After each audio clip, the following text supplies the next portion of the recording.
এই যে কাঁচা আমের সিজন তো চলেই আসছে, বাজারে অনেক টাকা দাম, মনে হয় 150 টাকা 200 টাকার দাম কেজি পার কেজি।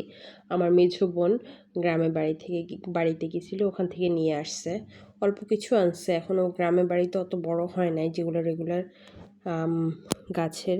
পরে ভাবলাম ভর্তা করি, এই যে কুচি কুচি করে কেটে নিলাম, এটা না পেকে গেছে।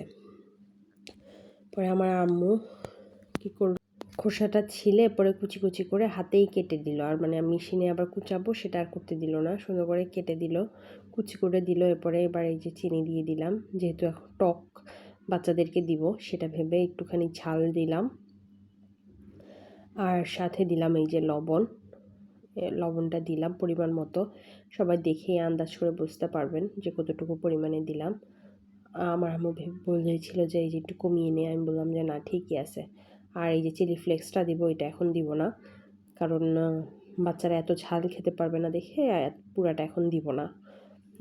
এটা এই যে মেখে নিতেছি, মেখে নিয়ে তারপরে বাচ্চাদেরকে যতটুকু দেওয়ার দিয়ে, যে এখানে বেশি না দেখেই বোঝা যাচ্ছে, বাচ্চাদেরকে অল্প একটু দিয়ে এই যে মাখা শেষ, বাচ্চাদেরকে দিয়ে নিব এখন।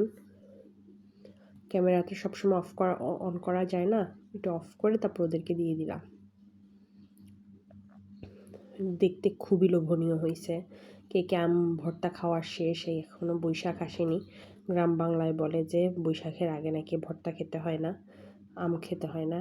এই যে ওদেরকে দেওয়ার পরে এতটুকু ছিল, অতটুকুতে আমি চিলি ফ্লেক্সটা দিয়ে বোনেরা, আমার তিনো বোন আসছি, তিনো বোনে আম্মু খায়নি সেরকম, তিনো বোনে অল্প অল্প করে খেয়ে ফেলছি। খুব টেস্টি লেগেছে।